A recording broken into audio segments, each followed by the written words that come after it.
Good afternoon. I'm Tammy Epps, and I'm the Director of Media Relations here at Prisma Health. And I know all of us probably know somebody who has the flu, unfortunately.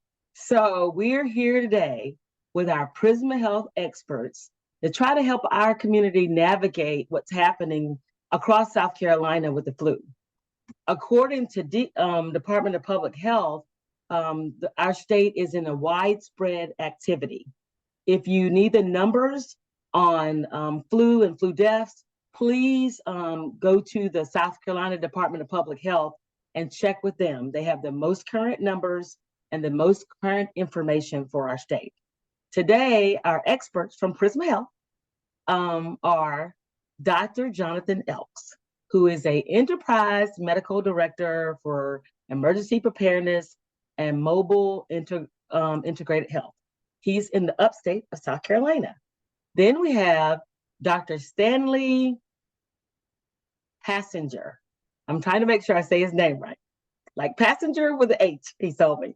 So he is in the Midlands and he is an emergency medicine physician. And then we have Dr. Anna-Kathryn. She does have a double name, Burch. And she is the division director of Pediatric infectious disease. Prisma Health is always focused on trying to figure out how we help our community get the information they need. And with that, we're going to start with Dr. Hassinger. I'm going to spotlight him. Give me 1 second. Hi. So I know that you've been busy in the ED. So I'm just going to start off with a general question about how is the activity in the emergency department? How has that been? And what kind of trends are you seeing? Well, first of all, thank you, Tammy, for having all of us. It's certainly an important topic and a timely topic. We are seeing a lot of influenza in the emergency department. We got over a COVID surge in the late summer and then an RSV surge during the middle of the fall, and are square in the middle of an influenza surge. We are mostly seeing influenza type A, but we're seeing lots of visits. So how do people know? What are the typical flu symptoms that adults should be looking for? Well, the big things are things you probably are aware of: fever, cough, body aches, muscle aches, headache, fatigue, runny nose, sore throat, those kind of things. And sometimes nausea and vomiting as well. Yeah. I mean, what should they do if they suspect that they have the flu? Well, that's a great question. If you think you have some of those symptoms, if you have symptoms of the flu, just know that most of the time, your case will probably be mild to moderate, and you may not need to seek medical care. What we'd recommend is that if you have mild symptoms, that you stay at home, avoid contact with others to the extent you can to try to prevent the spread, that you rest, drink plenty of fluids to stay hydrated, and that you use over-the-counter medications to help with your symptoms. If, however, you have more severe symptoms, and we could certainly talk about some of those, then it would be appropriate to seek medical care and in some cases come to the emergency department. Most people are self-medicating at home for a flu. I mean, they're using over-the-counter kind of medications. So are there certain medications they should be using, or is it dependent on their case? Well, that's a good question. One caveat would be always make sure you know your own medical conditions and what's safe for you to take, and ask a doctor if you're not sure. But simple things like Tylenol and Motrin help tremendously with fever control, which can help you feel better and help you have more of an appetite and more of an interest in drinking, which helps you stay hydrated. So Tylenol and Motrin are mainstays. Other things to help control symptoms would be things like Sudafed, Afrin nasal sprays, that's oxymetazoline. Antihistamines like Benadryl can help with some of the symptoms. And there are some cough suppressants as well for folks who are struggling with managing their cough. You mentioned that there's some over-the-counter, there's some severe complications that people could have. Can you talk to us a little bit about what those are? Sure. Well, first off, if you have certain warning signs of a potentially more severe illness, that's when we'd recommend that you seek emergency care, either by calling 911, by presenting yourself to an emergency department. And those would be things like significant shortness of breath, chest pain or discomfort, dizziness or feeling faint or passing out, confusion, if it's difficult for someone to arouse you. If you have signs of significant dehydration, such as you've stopped urinating, you've stopped making urine, if you feel excessive muscle aches, muscle pain, things of that nature. What about hydration? I know that they always reminded us to get in our fluids. So should people just be drinking, is water best or sports drinks or? Well, hydration is an important topic with respect to the flu because fever alone can dehydrate you, but add on top of that the fact that when you don't feel well, you often don't eat and drink as much as you normally would just because of a lack of interest and you just feel terrible. So it's important to pay extra attention to staying hydrated. And what I would recommend is that water is a great way to hydrate. If you aren't eating anything at all because you're not able to or not interested, staying topped up on your electrolytes is a good idea. So things like sports drinks, electrolyte containing drinks can really help you keep the balance of those electrolytes in your body where they need to be. And what about when should you be tested for the flu? Oh, that's a great question. So if you have signs or symptoms of the flu, there are tests available. They're not perfect like, like any test, but there are tests available that we can run. In particular, it's important if the result of that test is going to impact the treatment that your doctor may decide in conjunction with you to proceed with.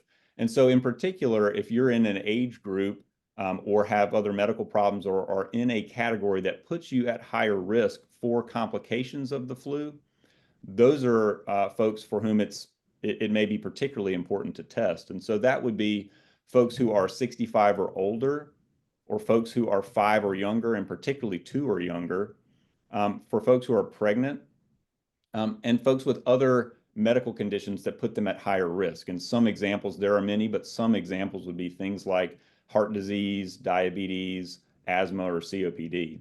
And so those are some of the folks for whom it may be very important to test. I know that there are a lot of resources in the community for people to get tested through other avenues other than emergency department. Can you talk maybe a little bit about that? Sure, that's a great point. And things like MyChart can help set you up with a primary care provider that can give you advice and obviously perform testing if needed and treatment if needed. A helpful website to remember is prismahealthurgentcare.org. And it's really simple. I tested it out myself just recently. If you go to prismahealthurgentcare.org, you can set up a virtual visit. You can schedule an in-person visit. And of course, at our urgent cares, walk-ins are welcome. So there are a lot of ways to reach out and get the medical care that you need. If people do think they have complications and they have other medical conditions, they should check in with their primary care physician if they get a positive. Is that correct? That's absolutely true. And the reason that that's important to do it in a timely manner is because the earlier that medications, if indicated, the earlier they're started, the more effect they may have. Yeah, because we're talking about whether there's antiviral drugs that are beneficial for those at high risk. And so those are the ones that your physician would be able to prescribe. Talk to us about that a little bit. Sure, that's a great point. So the antiviral medications for the flu are something that are recommended for folks who are at higher risk for more serious complications, like we just talked about. So those who are older, younger, or have other medical conditions or maybe pregnant.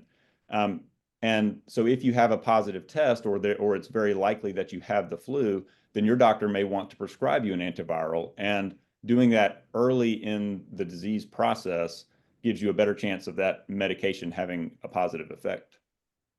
And we're in a hurry to get well. How long does it take us to recover from the flu?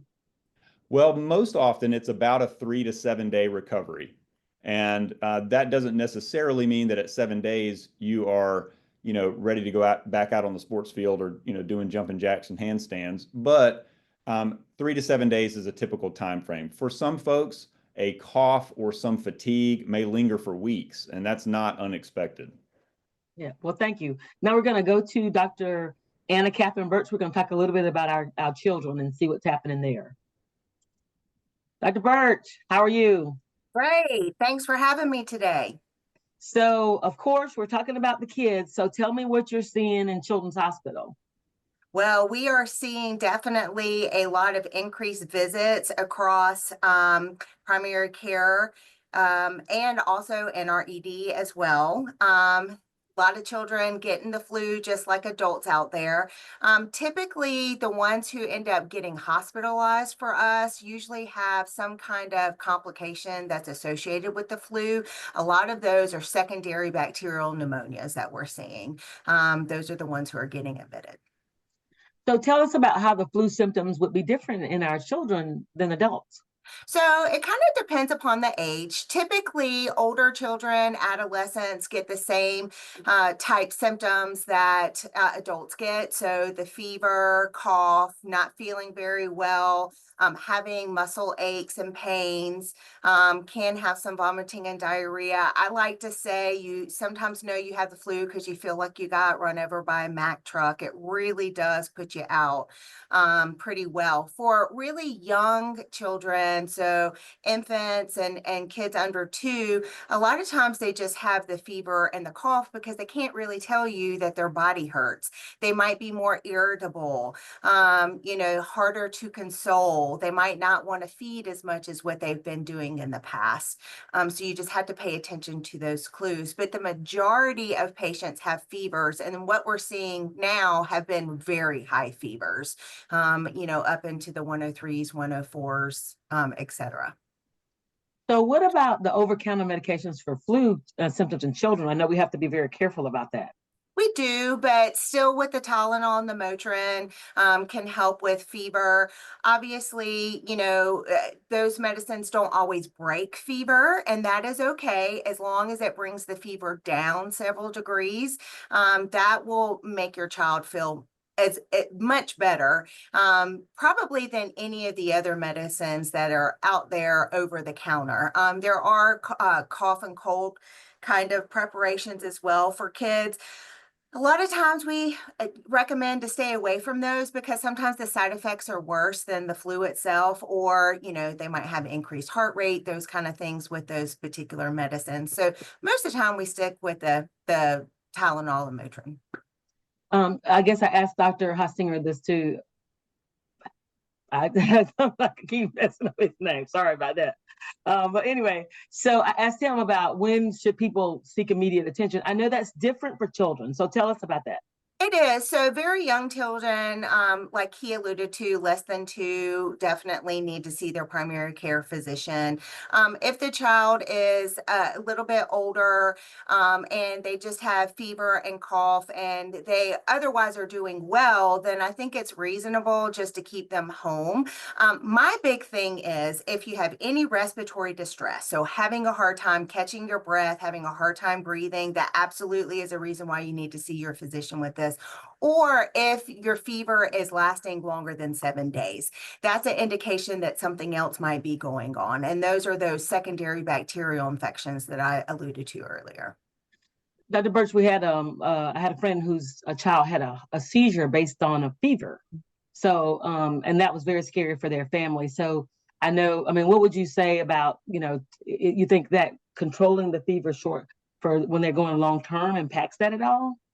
Yeah, so it's very hard for younger kids who get really high fevers, but really it's the height of the fever, how fast it goes up is the biggest risk for having a febrile seizure. It is so scary, probably is one of the scariest things for a parent to witness their child having a seizure. But it absolutely can happen, usually in younger children. I do think that you should seek medical care, obviously, if your child has a seizure with a fever. Yeah.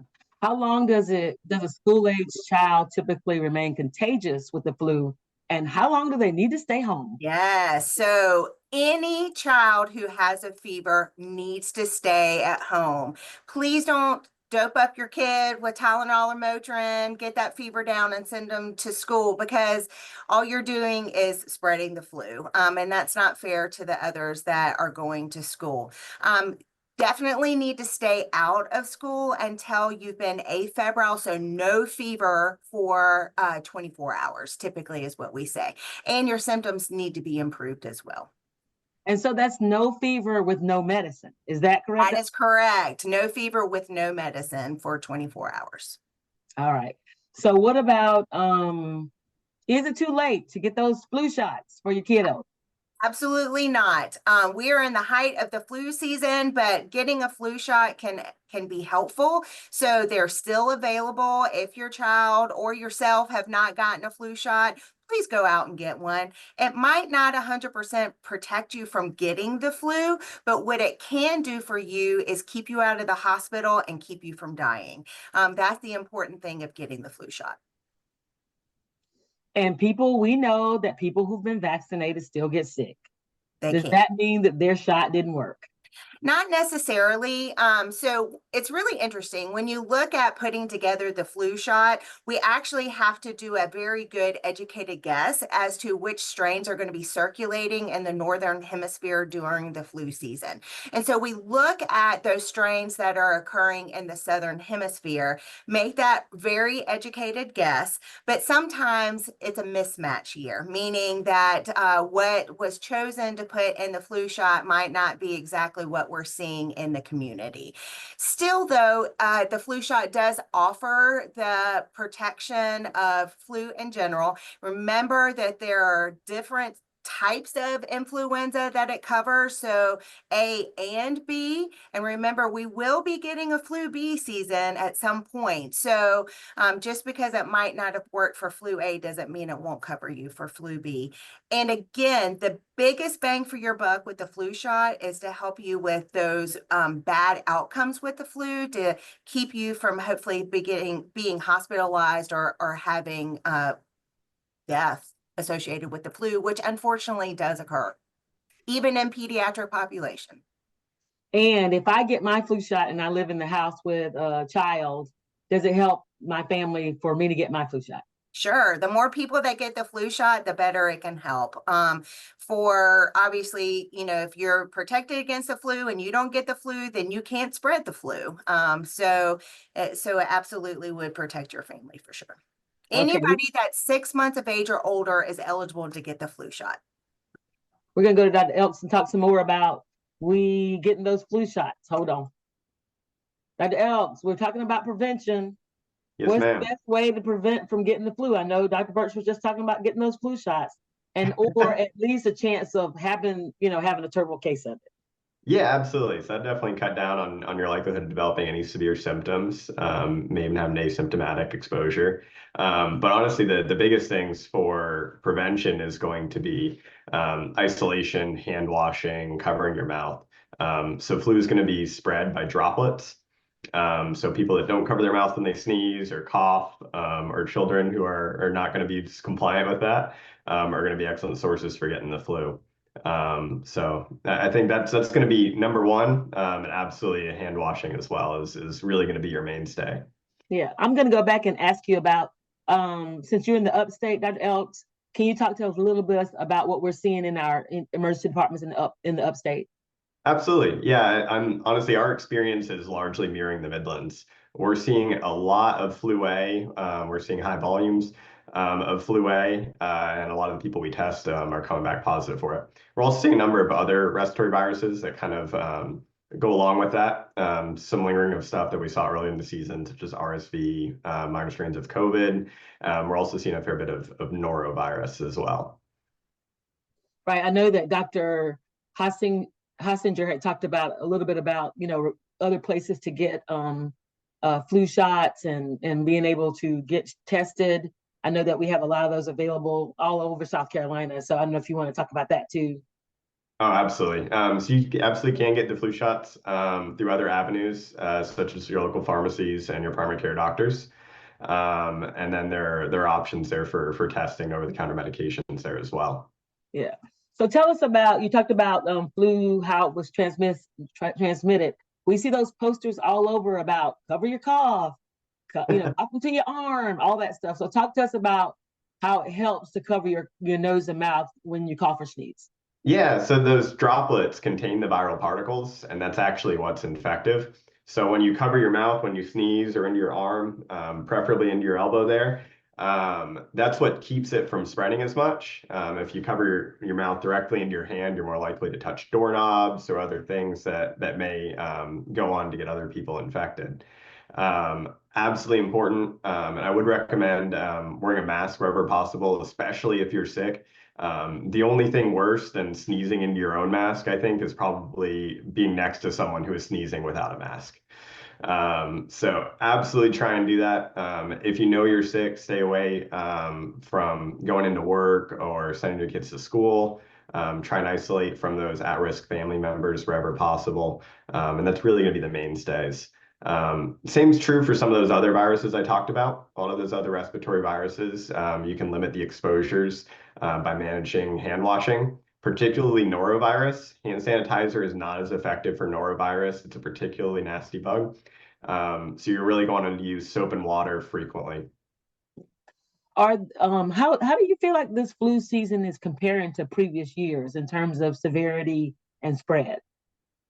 We're seeing a lot of flu A. I would say that looking at previous years, you do see a similar spike around this time of year.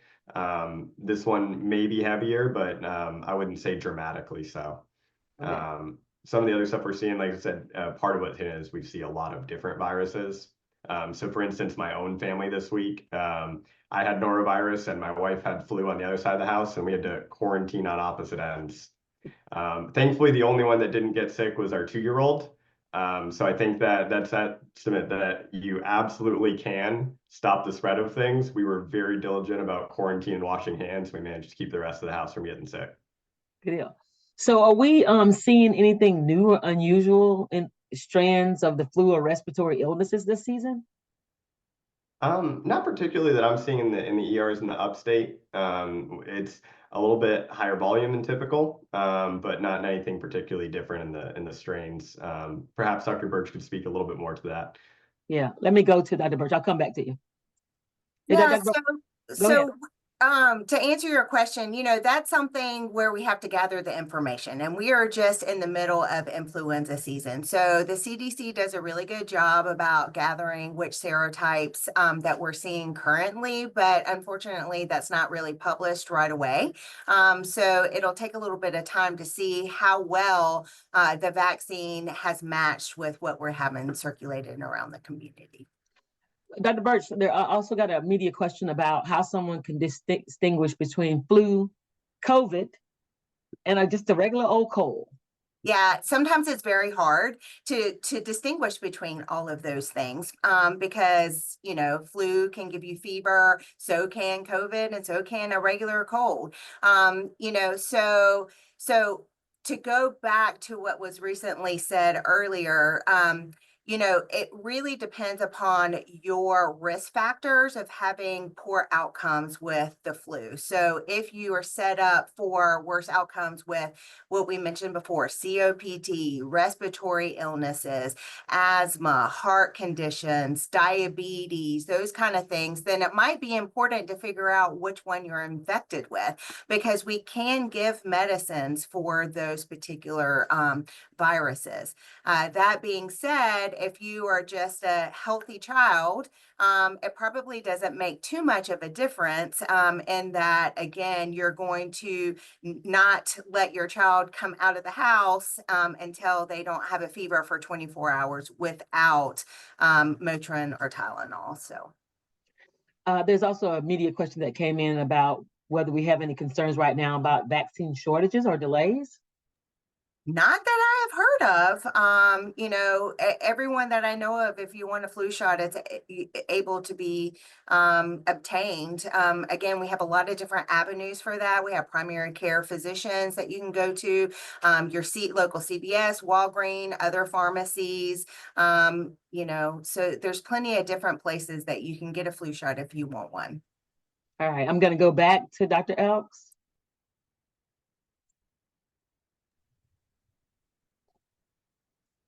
All right, Dr. Elkes, one more thing we're going to talk about today. We had a couple of questions that came in about bird flu, since we're talking about, the regular flu and COVID and colds and all that. So talk to us a little bit about, we're hearing some warnings about bird flu in the United States. Can you explain a little bit about bird flu and how it differs from the seasonal flus that we're seeing right now? Absolutely. So I can start off with a little bit of reassurance that there's not been any human cases in South Carolina. So bird flu is largely ubiquitous in wild bird populations. And then you see it more frequently in livestock, where some chickens and occasionally cattle and other things will become infected. So where they're coming in with exposures is really people who interact with those populations, and those workforces and laborers are going to be more at risk. But I do want to reiterate, we've not had any human cases in South Carolina. Good. We're glad to hear that. Who is at risk of being exposed to bird flu, and what precautions? I mean, if we're concerned about everything, you know how that goes. What precautions are being recommended? So it's really going to be directly those people working with livestock that are going to be the most at risk. So livestock, cattle, and poultry populations. So if you're one of those workers, then I would say take your typical precautions and wear your mask. But other populations, I don't think it's something that would be at the forefront of my concerns, and focus more on influenza and your hand washing and isolation. Good deal. I think that was pretty admirable that you were able to keep your child from getting getting the flu and stuff. Were y'all like half in the house? What were y'all doing? Oh yeah, strictly isolating on different halves of the home. It's a point of pride of mine that our kid didn't get sick. All right. We have a question for Dr. Burch. I'm going to go back to her. Dr. Burch, the question is about, you mentioned pneumonia as a secondary infection for kids. Anything notable about primary pneumonia infections that you're seeing this year? Yeah, so basically the way that this happens is that influenza comes in, creates infection in the lungs, and then it allows for the bacteria that normally live in our nose and our throat to kind of go down and create an infection. Typically, the way that we see that might be two different ways. Number one, you get the flu, you become afebrile, so no fever for a day or two, and then the child all of a sudden gets fever again. That could be a symptom of secondary bacterial, pneumonia. But in addition to that, we worry about those individuals who never get rid of the fever, especially after around that 7-day mark. You need to be checked out as well by your primary care physician. Typically, those symptoms are very kind of similar. You get fever with it, you get cough, but the cough might be more productive. That's kind of hard for young children to have a productive cough because they don't have enough pressure in their cough to spit up anything, but it sounds more wet, I think is how some people describe it. And so definitely that would be a reason also to see your primary care physician. All right, I have a bird flu question back to Dr. Elkes. Hold on. All right, Dr. Elkes, this is kind of a silly one. I don't know. I'm gonna ask you anyway. Somebody said that they heard that there was a warning not to eat raw eggs as it relates to, I don't know where that came from. I'm just asking. I have not heard that warning. Yeah. I would encourage anyone that has raw eggs to wash them and use them by normal food safety standards prior to that. I'm not sure if I'd heard that warning specifically. Dr. Burch, have you? I have not, but you never want to eat raw eggs if at all possible. And mainly that's because of salmonella more than anything, right? So remember that eggs can spread different diseases, and salmonella is one of those. That's a bacteria that you can get that causes GI infection, so vomiting, diarrhea, those kind of things. So definitely want to stay away from that. If you have raw eggs, as far as like, I don't know if we're thinking fresh eggs from maybe your yard, if you have chickens, you keep chickens, you always want to make sure that you're washing your hands when you are holding any of those fresh eggs, because they have a higher risk of having salmonella on the outside of them versus an egg that you buy from the grocery store. All right, Absolutely. so I think we have all the questions that we have. I'm going to go back to Dr. Hassinger, and I'm going to give all of our docs a final chance to say anything on this topic that they want to say, and then we'll be out. We don't think we have any additional questions. We want to thank our media partners again for jumping on and helping us remember to tell stories and get the information out to the community that we need to get out so that we keep everybody as safe and well as we can. So, Dr. Hassinger. Well, thanks again, Tammy, for having us. We appreciate the opportunity. Flu season is a challenging thing to get through for everybody, and there's almost no one that hasn't been impacted either themselves or with a family member or friend or coworker. And so one thing I would reiterate that's been talked about throughout is that prevention is really important. And so get your flu shot. It's not too late. Take the necessary precautions such as hand washing, covering your mouth when you cough or sneeze, and avoiding contact with others if you have symptoms, because what you want to do is try to avoid needing to come see me or Dr. Elkes in the emergency department. But if you do get severely ill, we're here to help. And so, we have a lot of ways to do that within the Prisma Health Network. And so that's why we're here and we're ready to care for you. I'm going to go to Dr. Elkes. Dr. Elkes, your thoughts on that? Honestly, I think that's spot on. It's miserable getting the flu or any of these viruses, and doing everything you can to stay hydrated and keep your symptoms under control is absolutely what people need to do. Do everything you can to help keep your family from getting sick. It can be done. All right, Dr. Burch, you got the final words, Dr. Burch. Well, I will always say, make sure that you protect your child with flu shot, protect yourselves with the flu shot. And please, if you or your children are sick, please stay at home because we really don't want to continue to spread this through the community. Just stay at home, rest, make sure that you haven't had fever for 24 hours, not using Tylenol or Motrin. That's the biggest key.